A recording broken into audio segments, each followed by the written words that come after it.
Hello అండి, అందరూ ఎలా ఉన్నారు? నేనైతే చాలా బాగున్నాను. ఈరోజు అవకాడోతో గువాకమోలే ఎలా ప్రిపేర్ చేస్తారో చూపిద్దాం అనుకుంటున్నా.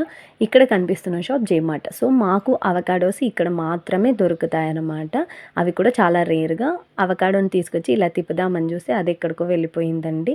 But it's okay. అందులోకి వేసుకోవడానికి కొత్తిమీర, టొమాటోస్, ఉల్లిపాయలు, పచ్చిమిర్చి ఫైన్గా చాప్ చేసి పెట్టుకోవాలి. అండ్ కొద్దిగా నిమ్మరసం కూడా కావాలి కాబట్టి లెమన్ పెట్టుకున్నా.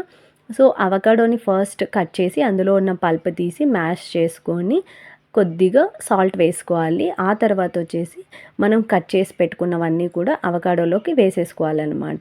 ఇవన్నీ వేసుకొని బాగా మిక్స్ అయ్యేలాగా కలుపుకోవాలి. సో అవకాడోకి అయితే ప్రాపర్ టేస్ట్ ఉండదండి. పులుపు కానీ స్వీట్ కానీ అలా ఏముండదు. బటరీగా ఉంటుంది. కట్ చేసిన తర్వాత ఒక పీస్ అలా నోట్లో పెట్టుకున్నా కూడా కరిగిపోతుంది అనమాట. వెన్నలాగే ఉంటుంది. But it is two healthy, చాలా హెల్తీ అంట. అందుకే నేను తిందామని ట్రై చేసి తెచ్చుకున్నాను అనమాట. నెక్స్ట్ అందులోకి కొద్దిగా నిమ్మరసం పిండుకోవాలన్నమాట. ఇలా నిమ్మరసం పిండుకొని బాగా కలుపుకొని తినడమే, ఇంకా రెడీ అయిపోయిందనమాట. సో ఇది బటరీగా ఉంటే అందులోకి వేసిన కొంచెం సాల్ట్, పులుపు, పచ్చిమిర్చి అండ్ అక్కడక్కడ క్రంచీగా తగులుతూ ఉన్న ఆనియన్స్ ఇవైతే సూపర్ ఎమ్మీగా ఉంటుంది. సో ఇవి మనం నాచోస్లోకి డిప్ లాగా బ్రెడ్ని టోస్ట్ చేసుకొని దానిపైన పెట్టుకొని తినొచ్చు. చాలా బాగుంటుంది టేస్ట్ అయితే, ట్రస్ట్ మీ. మీరు కూడా ట్రై చేయండి. Hope you like my video. Please do watch, like, share and subscribe to my YouTube channel.